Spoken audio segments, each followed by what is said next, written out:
And welcome for another edition of the Lagniappe Show. As I shifted already on my chair, and it's already...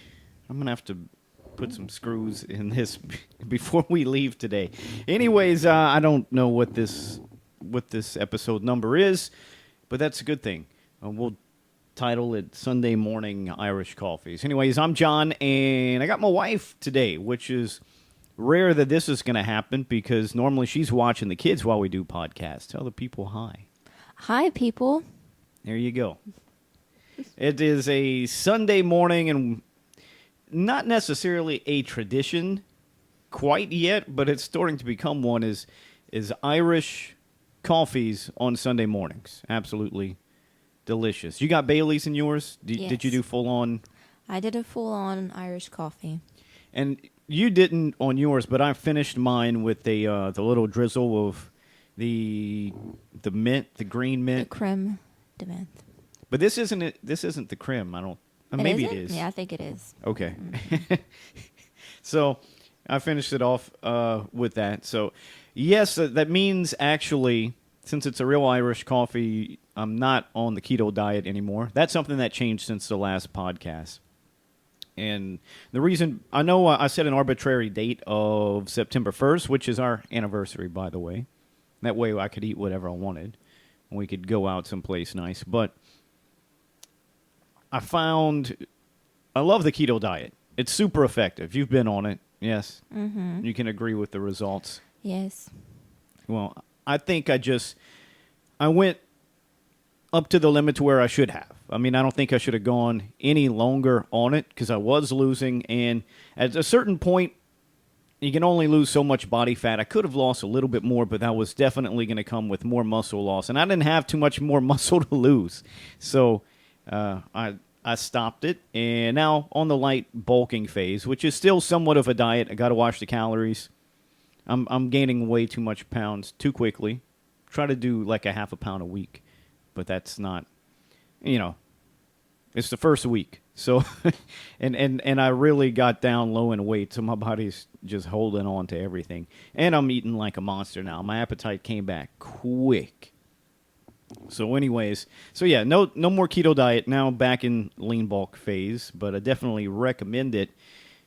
Not for everyone. I mean, you gotta, I know some people don't do it right. Actually, I recommend the low carb diet, not necessarily keto, because that's a lot of fat, and some people take in too much fat, and then you have a relative that it up their, was it blood pressure, blood sugar or something? Their cholesterol. Cholesterol.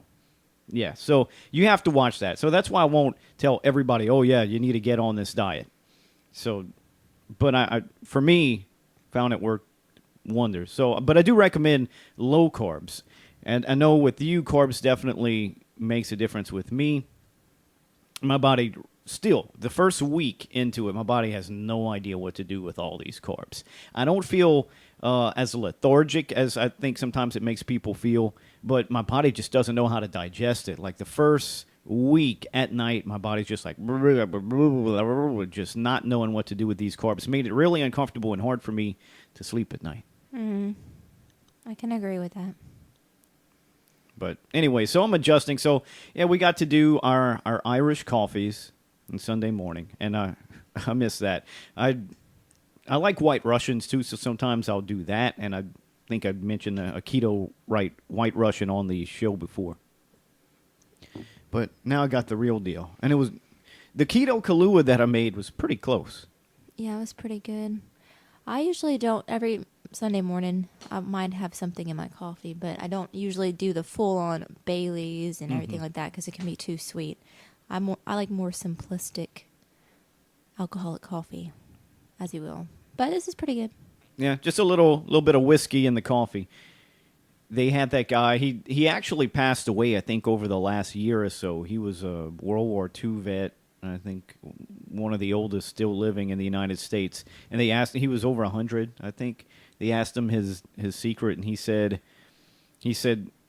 a cigar every afternoon and a shot of whiskey in my coffee every morning. That was his secret to living long. That sounds like a good plan to execute. Very doable. relaxation, in the afternoon to calm and a little whiskey in your coffee to start the morning sure makes it a little bit easier. Oh, yeah. That's for sure. Definitely on the weekend mornings. Yeah. And again, the kids are at the grandparents' house, so that frees us up a little bit. We actually got to, not necessarily a night on the town, but more than what we normally do. We actually got to go sit down, have some drinks somewhere, have some apps, and have some time to ourselves. That was fun. Yep. It's a lot of fun to have a little break and a little grown-up time, and not the constant, mommy, mommy, daddy, daddy, daddy, mommy, mommy, mommy. Yep. Grown-up time especially. I mean, we were surrounded at this place, which I'm not sponsored by anybody, so I'm not even going to say their names. But, older crowd, sophisticated crowd, sitting down having sophisticated cocktails, and nice little piano man in the background. Yeah. Yeah, that was nice. And wonderful atmosphere at that place. Love that place. And so makes that was Saturday night. Now a nice, easy Sunday morning. We'll go pick up the kids later. But I managed to rope you into this podcast. I kind of dropped it on you. I think it was Friday night. And you gave me a maybe. And I was like, I'm going to work on this. I'm going to make this happen because we haven't had one in a while. Kelly's itching to do a new podcast now. He's been listening to Joe Rogan over the last week or two, and he's like, that's all I watch on YouTube now. You go ahead, Kelly. Go ahead. So he's finally starting to cross over into that realm. I know Sean's ready to do another one. I figured out what was wrong with our last podcast that I did with Sean was I got us all set up with the microphones, and for some reason when I hit record, the recording program defaulted back to the laptop mic. So it was only recording on the laptop. So you had this very airy, distant, echoey podcast, which, sucks. But I know, because wasn't that one like 2 hours long, too? yeah, I think we took a break, and I think when we came back from the break, it actually switched back to the mics. Oh, interesting. But I think it was only maybe the first 30, 40 minutes. But it kind of sucked. But the conversation was good. If you could put up with the AC in the background. So we got that sorted out. And I know you're trying to help me work on getting Jesse into the studio to do a little podcast. I've been talking about that. I want to do a video game nerd podcast. Mm-hmm. You should probably do that one live, and that way I can play some video games, and people can watch y'all play video games. Since I know you like to do that, watch people play video games. It's right up your alley. It would be awesome if we actually could do a visual and like with a screen and a video podcast. But I caught up with Brandon last weekend, and I said, hey man, we need to do a podcast, and he's down, and he actually mentioned maybe Saints Chargers, which is right around the corner. That's coming up August 18th. I believe it's a Sunday, a preseason game on a Sunday, and all about it. Hey, come here, watch the game. Maybe we'll do the podcast before the game. Maybe we'll do it during the game and talk about it. I don't know, but it definitely sounds fun. So looking forward to that. We'll try to make that happen as well. I think is it less than 10 days until the first preseason game? I'm pretty sure. Isn't it like Thursday? Like the Hall of Fame game. I don't know about the Saints preseason game, but the Hall of Fame game I think is like this Thursday night, and then it starts kicking off the week one of the preseason. So maybe next week. Yeah, that's right around the corner. I know I've been seeing a lot of videos and pictures from the camps and stuff. So, I mean, they're getting ready. Yeah, training camp started Friday. Michael Thomas is not there. Still working on the contract. Benjamin's baby. Well, he wants $20 million. I think the Saints. Rumors are they offered him up to $19 million. So it's only it's only a matter of a million more. It's a million more. Yeah. Well, if somebody gets hurt during camp, then you just cut them, and then boom, you got more money to sign it. Oh, that's wrong. Yeah. Depending, well, it's kind of how that works. My thing is okay, he wants 20. What if the Saints offer him 19.5? Will you decline the 19.5 because you want the 20? That's greedy. And sit out for the season. Well, Yeah. part of that is his agent too, because his agent, we fought with that with Drew Brees' agent, because those agents go and a lot of times the players just say, "Hey, just get me a deal. I want to be there. I want to be with this team. I also want to," and the agents just tell them, "Yeah, but I'm going to get you a deal," because the agent gets part of the cut to some degree, and they want to be known. I mean, they don't necessarily get part of that contract cut, but when the bigger deals that they can make for the players, the more players and celebrities that they can get under their wing. So they're always trying to max out these deals. It makes them look like they're very good at their job. So sometimes I think Brees and Brady may have the same agent. And I forget the guy's name, but he's kind of a... He must be well paid then. Oh, yeah. But he's good at his job. And unless you're a fan of the team, then you hate it. If you're just a Drew Brees fan, you don't care. If you're a Saints fan, then you're like, man, screw this agent. He's hurting our team. I just want Drew back in here. And Drew's kind of a hands-off guy, like, hey, just take care of it. I want to be there. But he did... this offseason, Drew gave some money back to the Saints. They restructured his contract. So the Saints had more money to go out, and they signed that tight end from San Francisco. Oh, Jared Cook. Jared Cook. No, he was San Francisco, or was he not St. Louis? The LA Rams. Wasn't he with the Rams?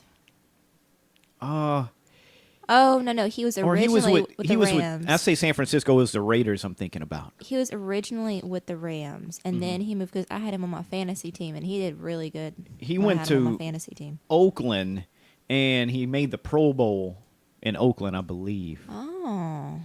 I think that was last year, maybe. Yeah, because he wasn't with the Rams last year. But yeah, he was really good on my fantasy team, so I'm excited to see. I saw a video of Drew Brees throwing a pass to him in training camp, and it looked pretty good. Looked like they had a connection. That's what people said, and from what I understand, the offense is ahead of the defense, at least on day one. I haven't been paying too much attention, but I guess when the tickets came in, by the way, we are season ticket holders. If you are new to the podcast, me and my wife have each a seat, and my dad has a seat, so we have three, and sometimes, sometimes she'll sell like half the season to Kelly, who's also a frequent member of this podcast, and we'll split it up that way. I really was Saints football and the NFL was kind of dead to me for the last few months. I got to be honest. I didn't follow the draft too closely. I kind of just didn't care. And up to even just a few days ago, I didn't care about Michael Thomas and the contract dispute because I was still stuck in February. Like, I just did not care if he was even on the team anymore. He could have sat out for all I cared, because I believe the Super Bowl window has closed. I think the Saints, honestly, I don't know if they can even make the playoffs. I'm just because I've watched enough Saints football over my years. I know where the best opportunity was, where the best teams were, and it was the previous two seasons. This season, unfortunately, I think last season should have been a Super Bowl year. So I think this is a season for a Super Bowl hangover, and we didn't even win the Super Bowl. So unfortunately, I think we're coming up on a hangover. So just definitely not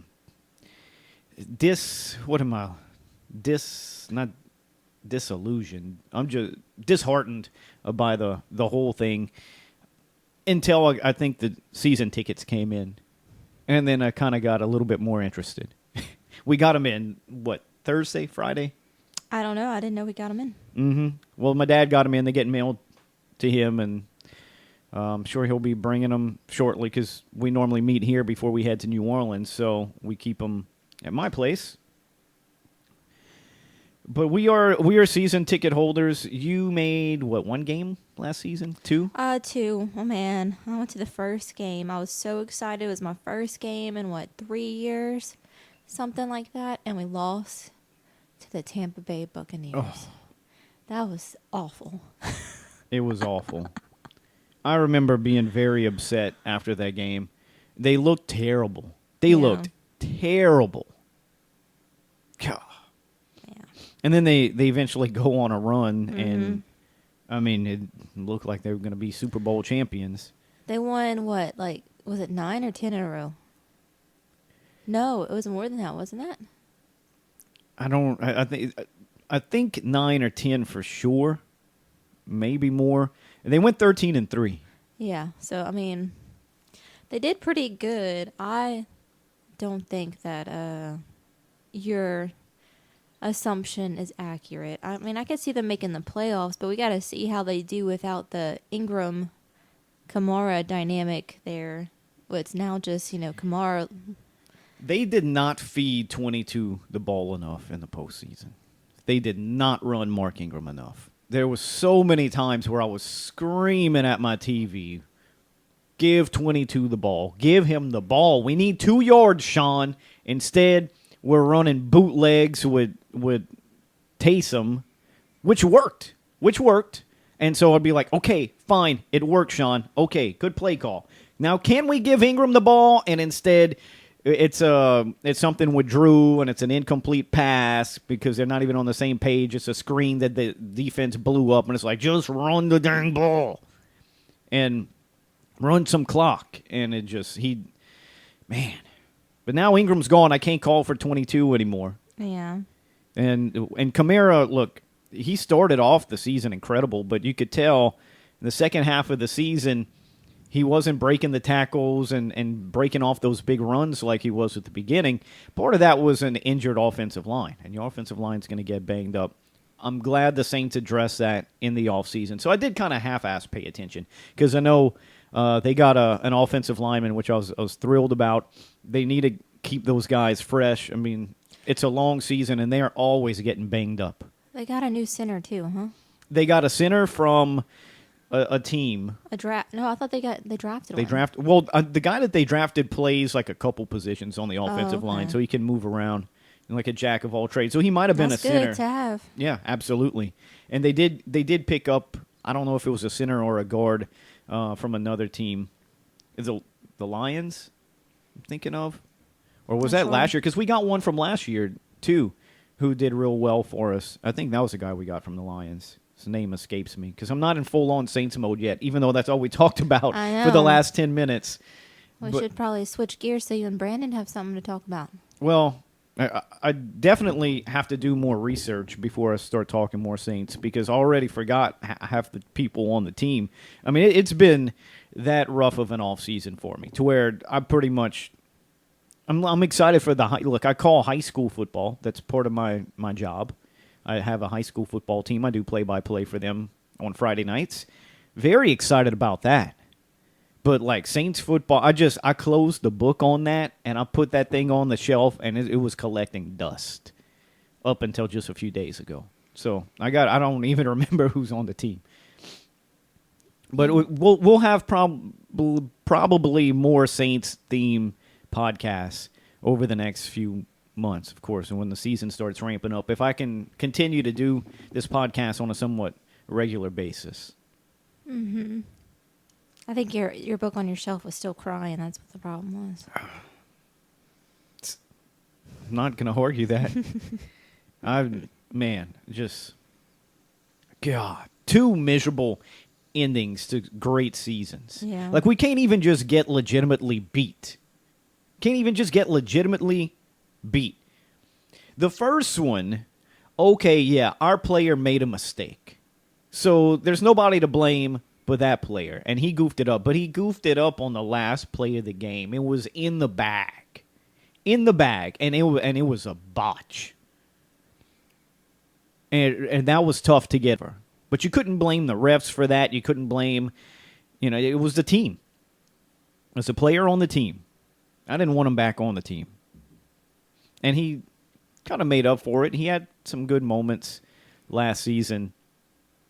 He was a kid, though. I mean, he was a rookie. Yeah, but you can't do that. You cannot do what he did. And then, of course, last season ended the way it did. And there's definitely controversy there. That you can't. Even the Breeze interception in the overtime, the guy was hitting the face mask when he threw the ball.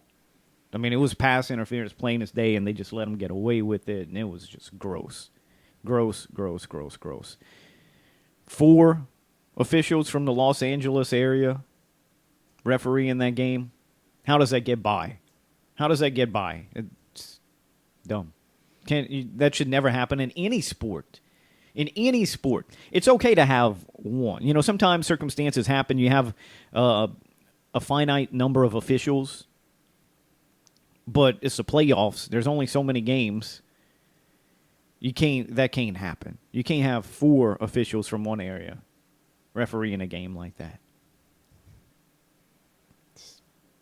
And they made they made a rule change. It's not the rule change I wanted, but they made a rule change where pass interference can be reviewed now, whatever. Yeah. Challenged. I don't agree with that. I think that was a terrible decision. But the fact that they made the rule change, at least they admit some kind of guilt. But It'll be interesting to see how out of hand that might be, because some people on every single play, like, oh, we saw pass interference there, and they review it. So I think it's limited. I think it's limited Okay. to just like the challenges. Wait, no, isn't it like the last 2 minutes of the game or something? Or I thought it was a time. It may be. You may be right. I think so. I think it's like the last 2 minutes of the game. It can be reviewed. It's dumb. Why can't we do the Sky official? Like the what was it? The AF the you remember the football league that started? Oh yeah, they had AFL, 3 right? weeks. It wasn't not the AFL. It's like the American Football Alliance, the AFA maybe. AFA maybe, yeah. And they after 3 weeks they basically shut it down because they weren't making any money. But it was brilliant, man, because they had an official in the skybox, and it was exactly what I was calling for on Real Radio. I was calling for somebody, an official, just an extra official in the crew, and he's got authority just like the sideline official, you know, just like the back judge. They all have the same authority. This guy sits down and he watches the broadcast in the booth. He watches the television broadcast. And he you don't even have to give him the replay. I think they did allow him to use the replay in the AFA, but you don't even have to allow him to be able to use the replay. Just let him see what he sees on the screen, because he's got different angles than the officials on the field, because he's got the camera angles too, so he can see certain things clearly. And if he sees a penalty, he can buzz down to the main official, the white hat, just like one of the other officials would throw a flag. But he has jurisdiction not just on the sidelines, not just as a back judge, but anywhere.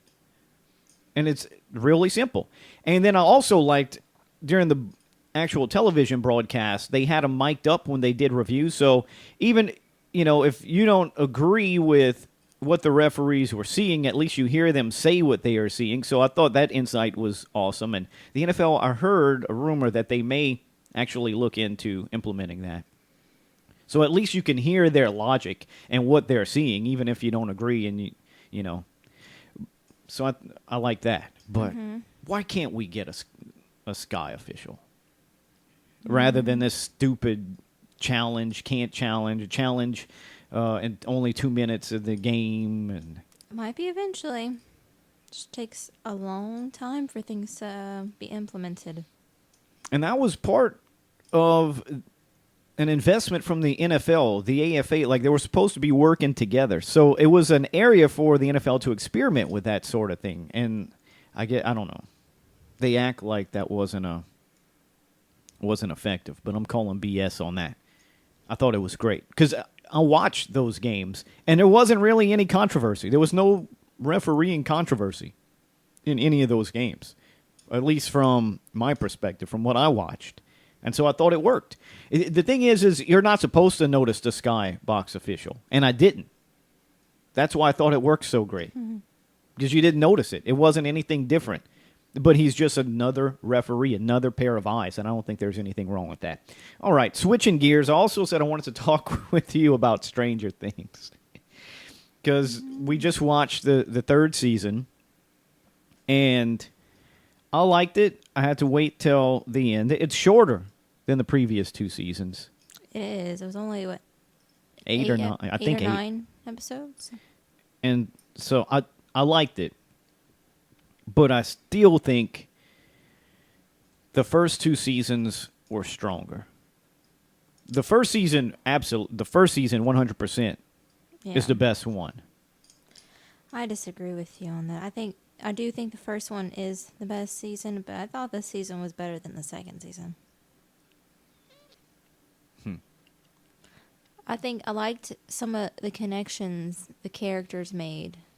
That was kind of like at some points, a nice humor, like they had a good rapport with each other, and it kind of made like an icebreaker from the situations that they were in that were heavy.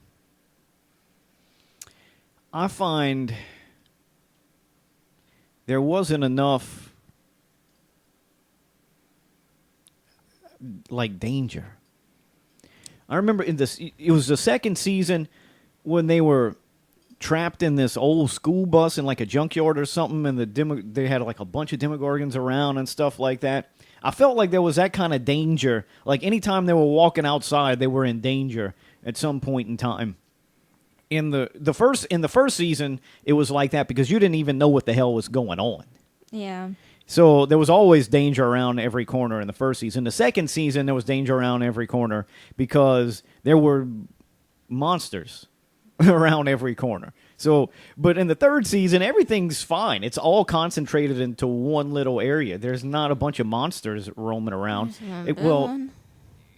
Yeah, but they all concentrated. So Billy, he would just go and he would get people, he'd turn them into monsters, and they would just concentrate into that basement or whatever. Like, they weren't walking around in public, like, jacking people. Like, who was the one that went swimming? Beth? Whatever. What's her name? She went swimming and she didn't want to get in the pool with them, and she got jacked. Yeah, God. And they took her to the upside down. Yeah. But but in this season, I don't know how much you want to spoilers or not, if you want to do spoilers. Yeah, we're doing spoilers. I'll put spoilers in the tag. Billy got so many people for the mind flayer that it kind of it was at least 30 people he got in there when they had that scene where you see all the people. How big is Hawkins really? So that's a lot of people, and so around every corner you're getting mind flayed. It is, but you had the sense, I think, for the most part, that he was only collecting like 2 or 3 people. You didn't have the sense until they showed that scene with all the people. Up until that, you knew he was going around, but you didn't know how many people he was actually collecting. So again, I still say I don't think there was danger around every corner like the first 2 seasons. And then all those people, like, they died because you saw what happened to them. They explode into goop and go into the mind flayer. It's pretty gross. Yeah. So not only these people, could not escape it once they were caught, they were dead. It's just, I don't know. I thought it was interesting, but I think I liked it a lot better because of the character relationships in this season. Like, I feel like they had kind of 2 or 3 different groups of cast members together throughout the season. Like, they had their own little special storyline. And I thought it was the funniest thing was that the little guy that plays Dustin, he's pretty funny. He is. He's so funny. Him and like Steve and the new girl this season, and one of the little sister of one of the characters, they were all kind of in their own group, and it was just a weird dynamic, those four. But they had some really good scenes together where you kind of laughed, and they had kind of humor to them, so I thought it was a nice icebreaker. They did. I did enjoy those scenes and those relationships that they built. I thought that's Lucas's little sister, and she showed up, I think, She was in last season. but she still had that same character. She kind of would steal the scene when she was in it, but she didn't have a whole lot of scenes. And this time I guess they recognized the talent. They realized after going back and watching it, oh man, she was still in this scene. She stole this scene here, and they were like, okay, we need to incorporate her more, give her a bigger role. But you would have never thought heading into season 3 we'd see more of Lucas's sister. No. But she was a big character. And then who's Steve? Man, his character Has evolved, huh? has evolved. The first season, he was this prick, this macho prick who was not nice to Nancy, and kind of just, it seemed like he was using her. And then in the second season, he actually fell in love with Nancy, and she, of course, ends up falling for, gosh, what's his name? Jonathan. Yeah, how can I forget that name, huh? Starts falling for him, and so he kind of gets, the shaft. But in the second season, he also helps out a lot with the kids, like takes care of them and saves them. So you see that side of him, and you kind of actually start thinking Steve's a cool guy, not just a prick. He started out as Billy until Billy came around, and then Pretty all of a sudden much. they were like, well, we can't have two Billys here, Yeah. so he's got to be softer. Yeah, pretty much he was a Billy. And then in the third season, you kind of see him, like he's working at an ice cream shop. He had Scoops Ahoy. Yeah, he had graduated high school. And I remember, I think from the other seasons, he wasn't, I guess, the brightest tool in the shed, so he couldn't get into college, which, that's fine. You don't have to go to college. But he gets a job at the ice cream shop. And that's where he meets, what's her name? That one All I don't know. know is it's Ethan Hawke and Uma Thurman's daughter. Oh, really? If you look at her, she looks just like her mom. Anyways, but I think this is her big, huge acting debut is in this, and she's a really good character. Yeah, she is. I thought she did well. Yeah, very good character. The those pop something figurines. Like I have one up here on the shelf that you got me with the Ultimate Warrior, with the T-shirt with Andre the Giant up there. Is it like a bobblehead or? Yeah, they have the bigger big ones. head, Yeah, the big head ones. They're called pop. What is it? Does it say on the box? It says pop and pint pack, but yeah, it's pop with the exclamation point. They make all these different characters and stuff, and on Facebook they're running the ad. I can tell. I know how this works. They spent money to advertise, but they have Steve as the Scoops Ahoy in the Scoops Ahoy outfit that they're running. So you can head to the website. I'm not getting paid for this, not yet. Hopefully, hopefully in the future. But yeah, I thought that was pretty cool, and maybe that's who we can be for Halloween. We can be the Scoops Ahoy workers. That'd be cute. That's not a bad idea. A cute little costume. Me in a sailor's outfit though. Yes. I don't know about that'd be all some that. Pictures people. I don't know about that. Yeah, they're cute. I thought Dustin was. He is so funny. That kid is funny. I don't watch like what it was, making a Stranger Things or whatever, the little extra thing that they did, and they were saying, they weren't expecting anything special for the Dustin character. He was just another one, but then that kid came in, and they were like, "Yes, this guy," and he kind of just blew him away. I mean, he just developed into this awesome character, and I knew his Susie, his girlfriend, was going to be Somewhere, that type of thing. I knew he wasn't BSing with that. I knew it was going to be some kind of nerd like situation. Dusty buns. When they sang, what was it, the Oh my never-ending God. story? So I have had that song stuck in my head for like 2 weeks now because of that. And like I'll just randomly start singing it at work, and my coworkers who actually watched it just started laughing because it was an epic scene where it's just like so much going on, some intense action, and then all of a sudden you have Dustin and his girlfriend singing the never-ending story. And he's like, we need the code, and then She goes, "Well, I need you to do something for me, Dusty Buns."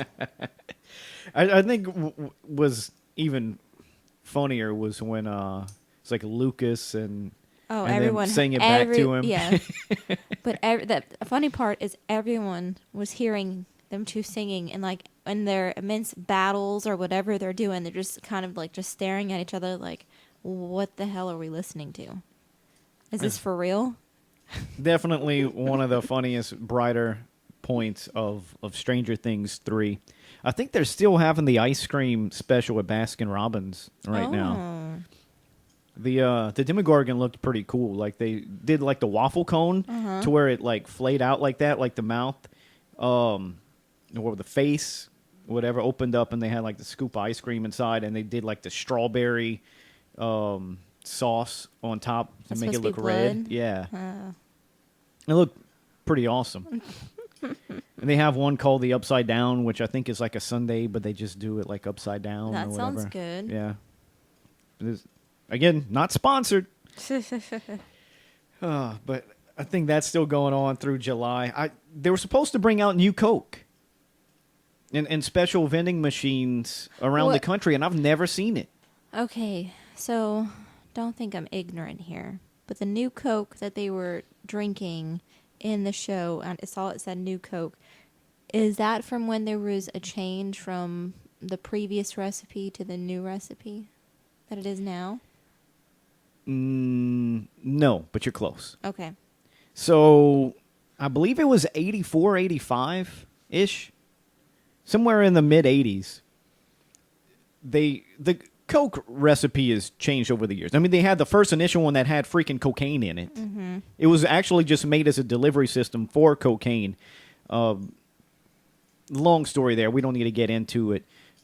The doctor basically had cocaine as a recipe, and the actual soda was just a delivery system for it, because that's what he was prescribing people, cocaine. But then the soda got popular. They took the cocaine out of it, and so boom, you already had two different versions. Then somewhere along the lines, they improved it. They improved the taste of the soda, and it was just Coca-Cola. Well, somewhere in the mid-'80s, they came out with New Coke, which, from what I heard, everybody hated it. But from what I heard, it tasted more like Pepsi than Coke. It was a little bit sweeter, had some just a different flavor profile. Tasted a little bit more like Pepsi, they say, and it didn't go well at all. And people, if you remember in Stranger Things, only one person was drinking. They were like, "Ugh, you're drinking that?" And it's, "Oh, I love it." Was it Dustin that was drinking it? No, it was Lucas. So Lucas loved it.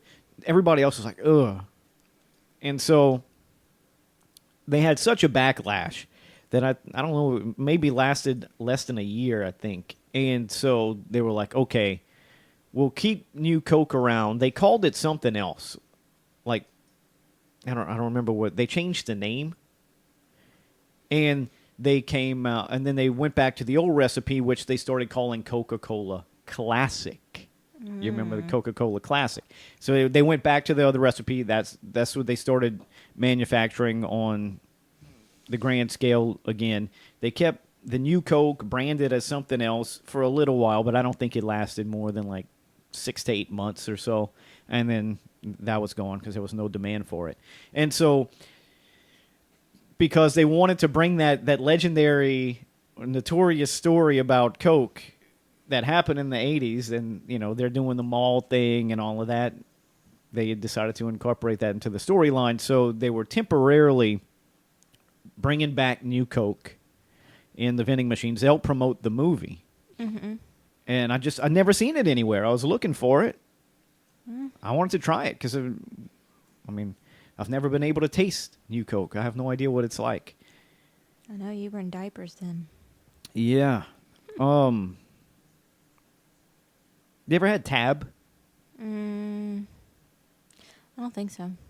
Tab, I think, is the closest to Coca-Cola. Well, it's so I think I'm trying to think of what New Coke could possibly taste like aside from like Pepsi.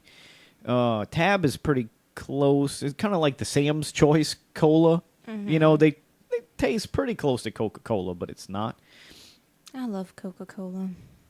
That's like hands down the best. Some people think Tab is terrible, but I kind of like it. There's a comedian that does a bit about Tabs. He's that weird-looking guy, big, hefty, weird-looking guy with the glasses, kind of balding on top, little short, spiky, orangish, blondish hair. What comedian does not have Talks some like kind that. of weird quirk to their features? Well, they're all, look, you have Chris Rock. Chris Rock, he's kind of a scrawny dude. He has a high-pitched voice. Like, come on. I watched, what was it, the Longest Yard with Adam Sandler and Chris Rock in it yesterday. They were running that. No, Chris Rock, he might not be appearance-wise quirky, but he has that squeaky voice. Yeah. That high-pitched voice. You kind of have to be. Miss Pat. Miss Pat. Who's Miss Pat? Is I think a pretty. I don't want to say this would sound bad to say stereotypical African American woman. I think she's hilarious. Miss Pat's awesome. She's the legendary comedian that would start off Def Comedy Jam. Larger woman. Hilarious. And I don't think, just by stereotypical, what I mean is I don't think she has any weird quirk other than she is just freaking funny. And she's always on. She's just always on. Like Robin Williams was always on. Miss Pat's always on. And she seems pretty normal. But yeah, I agree. Most comedians are a little bit strange. Joe Rogan's not that strange, but he's also not that funny. Yeah. I love Rogan. I love his podcast. I like, he's an intellectual comedian, but he's also he's really not that funny. He's not. He might just have a dry humor. I definitely have a dry humor, but I don't know. Yeah, and you're not that funny, too. Yeah. Nope. But Miss Pat, God, I got to look up a picture of Miss Pat for you. She was recently on Joe Rogan. In fact, I think she came back after a month or two after her first appearance.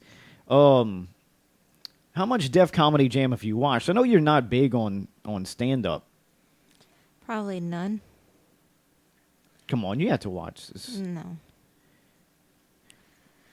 Your girl doesn't like comedy specials, anything to do with comedy, because I just don't think those people are funny. It takes a lot for me to think someone's funny. It does. I mean, you don't have to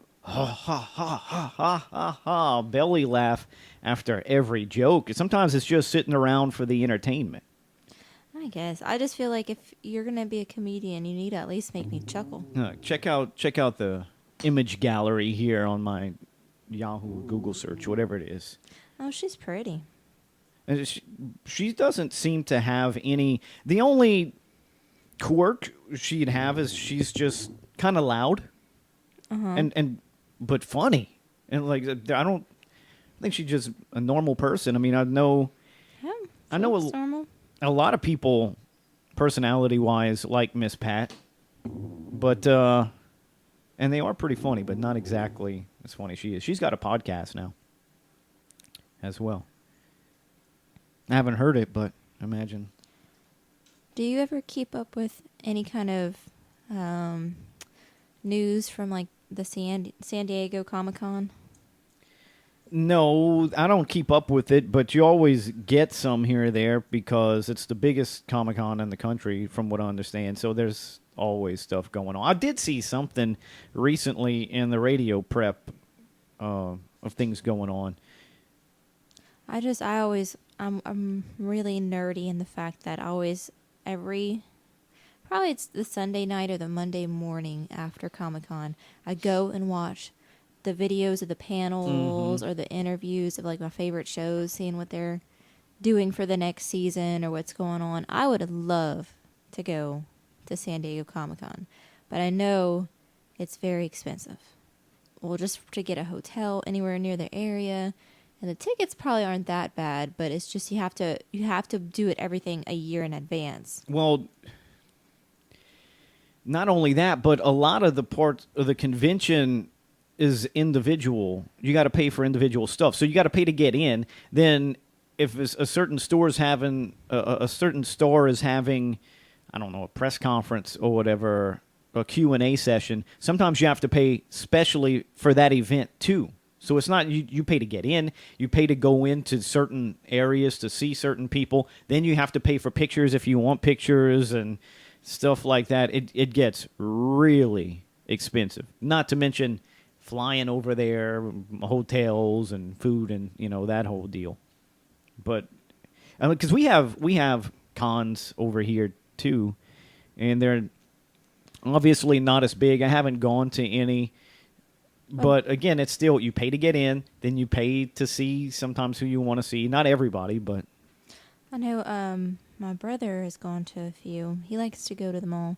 One day I'm going to go with him. You should. Go. That'd be fun. I just got to plan it better. The only things that they've had around here, the conventions that they've had over the last few years that interest me in terms of the stars coming over were old pro wrestlers. But I've seen them and met them backstage at wrestling shows when I was a kid. So it does, like Jake the Snake and those dudes. I've seen these guys before backstage. I was a kid. I've got pictures. I've got a photo album somewhere with a bunch of pictures. Junkyard Dog has me in a headlock and all of my wrestling pictures and stuff. So I've seen these people. Seen a lot of the wrestlers, and I don't pay attention to pro wrestling very much anymore at all. It's gone way downhill. In fact, they just fired a bunch of writers just over the last few weeks, and they're bringing back some old classic writers, I believe, and maybe Jim Cornette. I think they said is going back in to write and try to get the ship sailing in the right direction, but time's running out for that. The UFC is too big now. I mean, I think it was Sean I spoke with this about on a previous podcast. The cat's long out of the bag. And even if you watch a UFC fight, you watch a boxing match, and then you watch pro wrestling.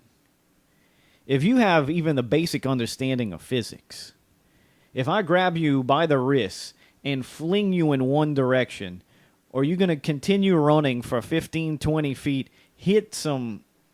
So these ropes aren't elastic. They're cables that are attached to the thing, bounce off the cables, and come right back face running. Like, you take off face towards the cables. As soon as you get to those cable ropes, you turn your back to it, conveniently bounce off, and now you're facing me, and you run back towards me, and you're still running. Like, you're not just falling down, throwing yourself down, and you can just... Come on. Come on. So, I think wrestling had its time. I think it had its heyday. And it's time to move on from that. As big of a wrestling fan as I am, I love the old stuff, but... Speaking of moving on from that, one thing that I find interesting and also kind of boring at the same time, I know that's an oxymoron, but hey, we're going to roll with it, is all of the flippin' reboots going on lately. What the heck, people? Get some original ideas. Like, I feel, and like some of them I like, don't get me wrong, some of the reboots I do like, and I'm some of them I might get excited about, but I think what really triggered in my brain about what is going on here is I read that Showtime picked up a reboot for one of my shows I used to like, Gossip Girl. I know you can roll your eyes, but I'm like, what? What? I mean, that show was so good on its own. I think it ended right, and I think everything was in its place. But now, and it had a lot of, I guess you would say, strong sexual content in it, and it was on the CW originally. So maybe Showtime was like, we can make this, a little bit more heightened, whatever. But I mean, why would you take a good story that had each season had a good little story to it, and it wrapped up and ended perfectly, You knew who Gossip Girl was, and everything was wonderful. And now you decided you're going to just pick it back up and then reboot it. Like, just try it again. I don't know if they're going to do the same characters. I don't know if they're going to do the same characters, but they're going to do the same world. But I just think that is just, come on, people. Because he ain't got nothing else. It's like, That's come why. on, man.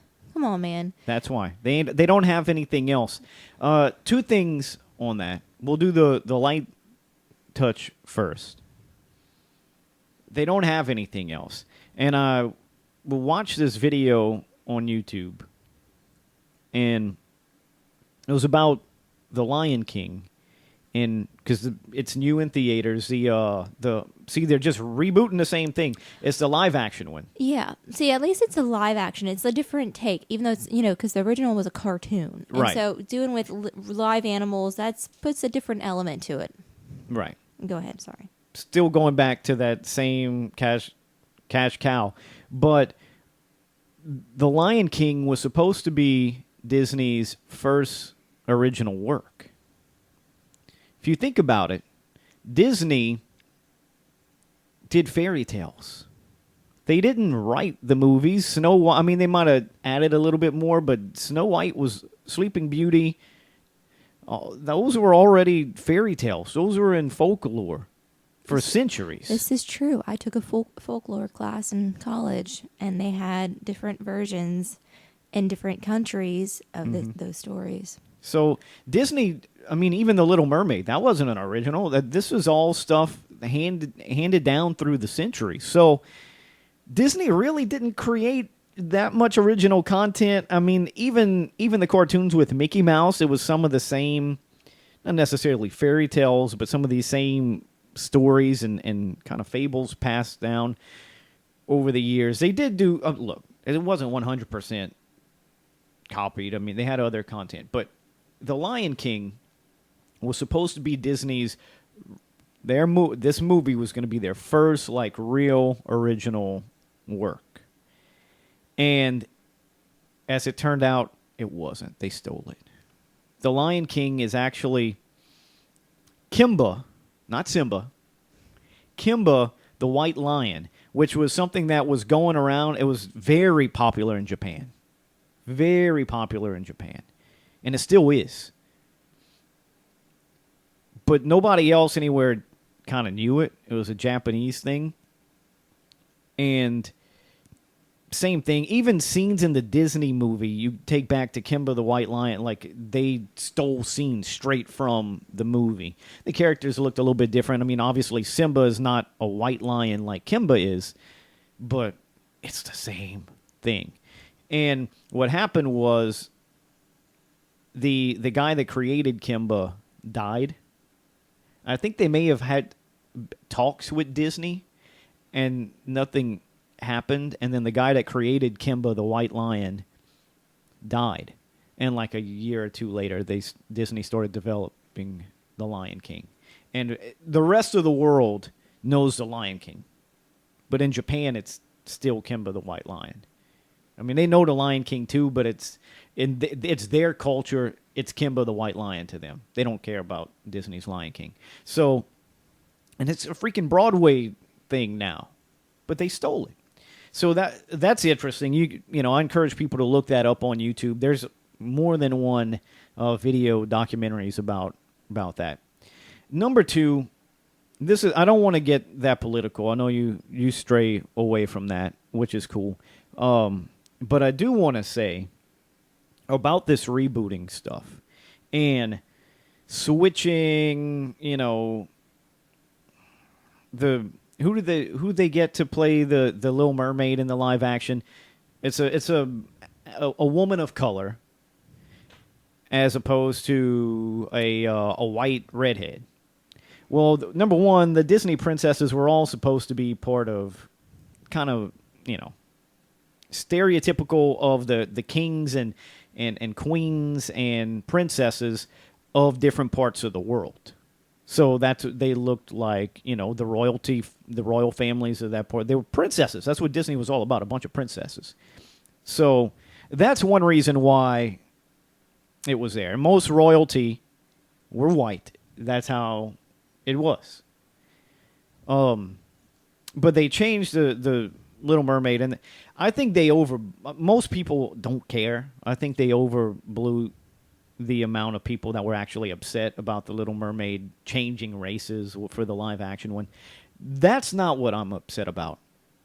I see nothing wrong with princesses being any race or whatever. That I have no problem with that. My problem is if you're going to make a Disney princess be a woman of color, you're going to make a woman of color or this group or whatever be a Disney princess, then why don't you do it like Princess and the Frog? Give them their own character. Not saying, she's not good enough for Ariel because she's black. That's absolutely not what I'm saying. I want to be clear with this. What I'm saying is you're giving her a hand-me-down. It's like, okay, us white people are good. We're done with this character. Here, you can have it. You can have the scraps. No, give them their own thing so they can shine and not even have to be compared to the other one. There's nothing wrong. Captain America now we got it's going to be a black man as Captain America. Okay, that's cool. Nothing wrong with that. But, man, wouldn't it be awesome to just have a totally different entire superhero who's his own thing and not just a palette swap? Just a color swap? Like, that's kind of... I find it's disrespectful. It's like patronizing them, but still from with your nose pointed in the air, looking down at them. You know what I'm saying? Like... Here's our scraps. Okay, we're done with this character. We can give it to you now type deal. As opposed to just writing cool, awesome characters for the demographics that they want to. That's my opinion on it. Mm-hmm. I don't like patronizing people. That was very deep for this conversation. Well, it's part of they not making original content. They just keep going back and rebooting the same old crap. See, this is when I differ on like the reboot. Okay, if you're going to take a story that was told, let's say it was a TV show, and then it's 15 years later and you're picking up from that story and moving on with it, that's okay, because you're kind of, as, a viewer, you wonder what happens to these people's lives. So it's kind of like, you're getting to see what's going on. Like Fuller House. Yeah, like Fuller House. I thought was terrible. It was awful, but at least it picked up from later on, you know. Like, you get to see what happened with them, what's going on in their lives. But when you take a TV show that was good in its own right and you remake it, it's like, it's kind of, if let's say I was the lead character on the show before, like the actress, it's kind of like getting a slap in the face. Like, we did this amazing work. Why are you going to try and redo it? Now, just a little side note. I know like a year or so ago, there were some rumors that they were going to remake Buffy the Vampire Slayer. Oh. Let's just say the fans did not like that, and that got shut down very, very quickly. And I think that's good because it was a good story. It was a good piece of work on its own that they do not need to remake it. And so, like, I don't know. I'm just over that. Like, if you want, like I said, if you want to continue a story, that's awesome. I like that. Let's see what these people are doing. Let's see where their life's going. Let's tell a new story with these people. But if you're remaking these characters into someone else, I think it's kind of disrespectful to the original piece of work. Yeah, I agree.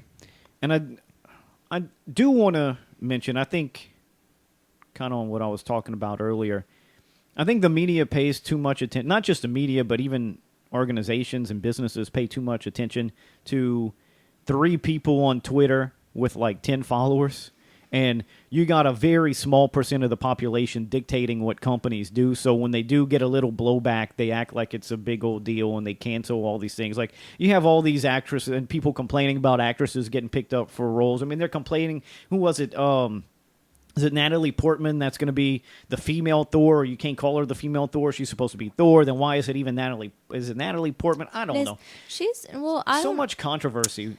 I don't understand that. Okay, so Natalie Portman, she was in the first 2 Thor movies. She was Thor's love interest, and then she kind of went away. I'm sorry, I haven't watched much of the movies lately. You know, having young children and stuff. Anyways, well, I know that was a big news at Comic-Con this past weekend. Is that she's going to be back in the new Thor movie, and I don't know. I didn't hear about her becoming Thor. She is going to be. Are you sure she's not gonna be like Thor. Thor's wife? Well, part of the thing is he hands her the hammer, so she's now the badass. Like he basically retires, and she just takes over. Same thing going on with the 007 films. Like she becomes like the goddess of thunder, or whatever. But she's a different person. But they're having a big argument. I say they're having a big argument. It's like 3 people on Twitter. Whether you can call her the female Thor or she's just supposed to be called Thor or whatever. No, she's a different character that he hands the hammer down to. Yeah, she was the love interest in the movie. She's not, Thor. Yeah. Like, I mean, obviously, maybe they get married, and maybe some kind of spiritual swap and she becomes this person. But no, I mean, if there's a character that's Thor, she can't become Thor if she's, there's a character that's Thor. It's the same controversy that they claim is going on about a black woman being the new 007. Well, she's not actually being James Bond. In fact, the way the premise goes is James Bond's into hiding. He's basically kind of like retiring. And so they need him, I guess, for something. She goes find him, and he basically passes the torch to her. And she is the new 007. She's not James Bond, but she gets the code name bestowed upon her, which I think is absolutely awesome. And now, and that's not a hand-me-down character per se, because at least they're keeping James Bond separate, and so she can be her own. And I think that's wonderful. There's nothing wrong with that. A badass black woman doing some espionage. There's nothing wrong with that. I think, but the controversy that the media claims exists doesn't. But even though some people get upset about that, I mean, I don't think it's totally racial either. I mean, don't forget, people were supposedly up in arms bitching about Ben Affleck being Batman too. So they even complain about white men playing white men roles. So just understand that people complain for everything. But I don't think all these people that are complaining should have their voices put on a pedestal and broadcast. Just because a couple of people on Twitter with 10 followers don't like it doesn't mean it's a whole movement and the business should just bend at the knee over it and change their plan because a couple of people, some of them are not, they're just trying to cause controversy. A couple of people don't even really believe what they post on Twitter. They just want to stir the pot, So I wish companies just did things and quit trying to cater to people. I think the catering, the customer's always right? But I think the more they cater, the more they're hurting themselves. If they just put something out and say, this is what it is, like a restaurant, you just put out the damn hamburger. It's your specialty. It's what you do. You're proud of that damn hamburger. You serve that hamburger. Somebody comes and says, well, I don't want this on the burger. I don't want this or that. And you change your hamburger, then you put it out, then they give you a bad review, say your hamburger sucks. Well, you didn't eat my hamburger. You tore it apart. Give them the product. That's the way I feel. Quit listening to a very small percent of the population. The media needs to stop broadcasting that crap. Okay, I'll come down. I'm one step off my soapbox. I was just thinking about another thing they released at Comic-Con. I think it's either, I'm not sure if it's a TV show or if it's a movie of Alfred Pennyworth. Yeah. Oh, I caught a glimpse. Yes, the trailer looks really good. I want to see that. It sparked my interest. I seen it yesterday afternoon. I seen maybe 5-10 seconds of the trailer. Like, it was playing, and I heard somebody say, in an accent, Alfred Pennyworth. Yeah. And I was like, huh? It's like him as, in his younger years before going to Bruce Wayne, the Wayne Manor. I think you show how he meets, what's the dad's name? Wayne, Bruce Wayne's dad. Thomas. You see how he meets him, I think. But, I mean, I'm excited to see that because I love Alfred. Well, I love Alfred in pretty much all roles, but the one in the Fox's Gotham series, because that's a badass Alfred Pennyworth. I mean, even in his while Bruce is 18, 19 up until the end of it, I think, or he's even in his early 20s. All the way up to that point, Alfred is still fighting, and I mean, he's I hope it's that kind of thing where he's a badass too. Well, I mean, from the trailer, that's what it looks like. That's what it looks like? Yeah. Nice. You see how he, learns to be a badass and then is a badass. He was in the British Army or something, Navy, something like that. That looks interesting. Yeah, I'm with you on that. I asked you if you wanted to go see the live action remake of The Lion King, and you don't want to. Nope, I do not. I seen a clip. It looks kind of boring, to be honest. Yeah. But I seen a clip. Seth Rogen is Pumbaa. That's funny. It is funny, and he does a good Pumbaa. I seen just a little clip when Pumbaa and Timon meet Simba, after they wake him up or whatever. That little scene, and it was pretty cool. It was boring. It was honestly boring, but it was just cool to hear Rogen do Pumbaa, which I thought he did a great job. But it was, I don't know, it was weird and kind of boring. But I still want to see it. Yeah, I guess. I'll bootleg it. The live action stuff, I saw The Beauty and the Beast, and I thought that was pretty good. I know they had Aladdin come out this summer. We haven't seen that one. I never liked Aladdin. I loved Aladdin. I know you do. You still sing some of the songs from that. I never liked it. Never really liked it. But we can watch it. I'm all about it. Yeah. I don't know. I'll have to think about it. It's not my first thing I want to watch. Yeah. I might actually enjoy that more than the cartoon. They have Will Smith as the genie. Where are you with The Little Mermaid? You want to watch the live action of The Little Mermaid? Yeah, I wouldn't mind watching that one. That's one of your favorite, Disney's. I think the one that's playing Ursula, isn't it Melissa McCarthy? The one who played Suki in Gilmore Girls? Yeah. I think she's playing Ursula. Yeah, I think so. I think you're correct. I didn't know she could sing. The only thing. Yeah, I don't know if she can. The only thing I would have did different there is I would have casted. Okay, you know who Ursula was modeled after? Was it Irma Thomas? Mm-mm. No. No, not Irma Thomas. No. The Soul Queen of New Orleans? No. Ursula was modeled after Divine. Divine, yeah. Who was a drag queen in some John Waters movies. Obese man, biological man, drag queen, dressed as a woman, and it did some crazy films. If you're familiar with John Waters, Pink Flamingos is part of it. Just crazy. John Waters is he was a pioneer. Didn't John Waters do Twin Peaks? No, that's Lynch. That's David Lynch. Okay. John Waters wasn't. I guess in some instances it was creepy, but it wasn't like the real creepy, almost horror movie type stuff. John Waters was dirty, gritty,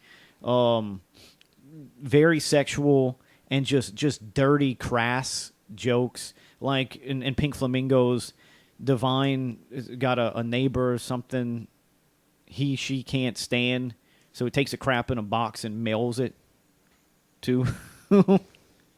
So yeah, so it's crazy, crass stuff like that. Well, that's who Ursula was modeled after, a drag queen. So if it was up to me, Ursula I would go hire a drag queen, just because I thought that was I thought it was great. I don't know.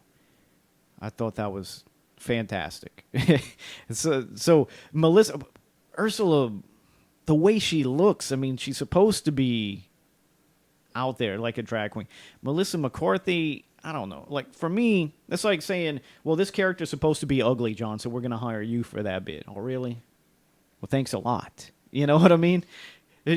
Ursula's supposed to kind of be almost, not necessarily gross, but over the top, and that's what drag queens are. Yeah.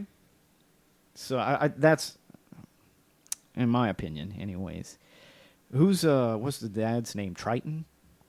Yeah, King Triton. It's gonna be some jacked, steroided up guy. Jason Momoa. He's already Aquaman. He can. Well, hey, it fits in the theme. Just bring the B-roll from Aquaman. We don't even have to film anything. We're just gonna put a little crown on him. We'll draw a little crown, and we'll use some CGI and put the trident in his hand, and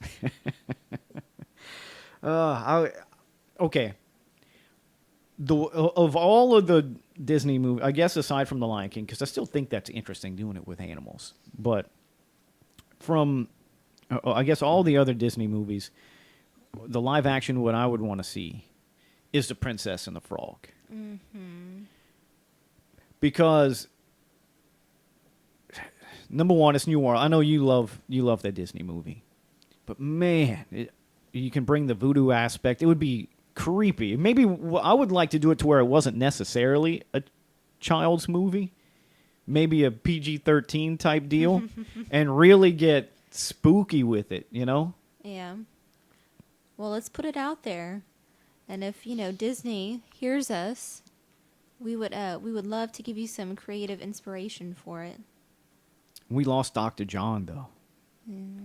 It would be badass. But look, there's plenty of other musicians still around. We lost Art Neville too recently, but there's plenty. I'm sure they got music recorded from Dr. John that they can, But that's the one I want to see of all of them. I want to see a live action version of that one. That'd be really cool. I agree with that, and I think it would be relatively easier to do than The Lion King. Oh yeah, The Lion King had to be a pain in the ass. Yeah, dealing with all those animals. Not I wonder. wild animals too. Yeah. Like you're dealing with warthogs and meerkats and lions. Yeah, and cheetahs. Even the villain per se in Kimba the White Lion. The villain had a scar over his eye. Oh. I don't know what his name was, but yeah, it's direct ripoff. Totally ripoff. Well, I've always heard that, in the Japanese culture, there's all these amazing stories. So, I mean, I can't really blame them for, ripping them off. They love them. Look, there's statues all over the place. Like, it was a very popular and prominent character in Japan. Just never really made it out here, so nobody was the wiser. And they waited till the guy died, and then they just took his crap. Mm-hmm. Well, I think that was fun. You want to wrap this up and get on with our Sunday? Sure. That's fun. Look, we got to. I of course had to take a little. I don't think that was too political of a turn. I just want to say, for no. No hand-me-down jobs, man. Give people the characters they deserve, and quit catering to loudmouths who don't really respect or really represent most people, anyways. Other than that, I think it was fun. We talked some entertainment in this podcast, Stranger Things and more. I'm gonna get you maybe to come back on, probably during Saints season, do some Saints talk. You get pretty invested into Saints football. And I don't mind coming on and talking more entertainment, since I know a lot about that because I watch a lot of TV shows and know media stuff. So Yeah. Cool. All right. Well, thanks for coming on. And let's go get on with our Sunday. all right, bye people.